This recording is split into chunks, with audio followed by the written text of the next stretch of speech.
Bhagavan, what effect does our physical health have on the awakening of consciousness? Is it important, in order for the lobes to go down, to become enlightened as you're describing, is it important that we're in very good health, or could a very unhealthy person also have this change in the lobes?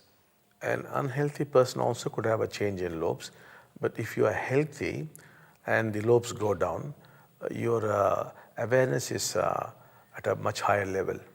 A good healthy body will certainly help you to be extremely aware of what's going on than a weak, sick or unhealthy body.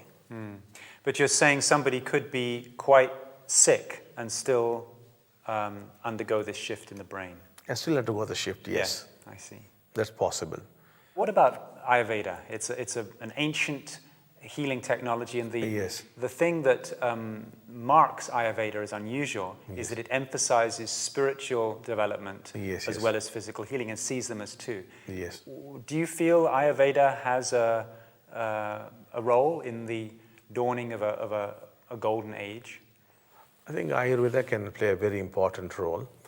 In India especially, whatever we talk about, its ultimate objective is only enlightenment. If you talk of Ayurveda, the ultimate objective of Ayurveda is to give you enlightenment. If you talk of Indian music, the ultimate objective is enlightenment. Indian dance, the ultimate objective is enlightenment. Whatever is done in this country, its ultimate objective is only enlightenment. So Ayurveda is a very useful tool for spiritual growth and progress. It's not just a tool for better health. And I see it playing a greater role in the years to come. Bhagavan, I'd like to ask you one last question about healing and the body, which is the role of prayer. I think there's an understanding in all faiths, all religions, that it's possible to pray, and prayers are heard sometimes, and healing happens. I want to ask you, what is prayer? And how can one pray in the correct way so that it works, so that it brings the result?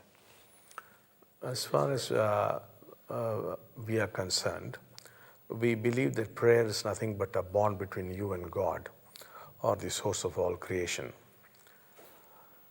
So now it depends on you. You could either pray to God as a son praying to his father, or as a servant praying to his master, or you can be a father to God, and you could command him, you could order him, you could scold him. So you could do anything you like, but there must be a bond. And that bond is what we call prayer, no? And in that bond there could be a begging, there could be a pleading, there could be a worship, or there could be a demand. So there's full freedom here, and we have found a lot of people actually scolding and fighting with God and getting their way much faster than those who have been worshipping. That's what you'd recommend? Yes, total freedom is there.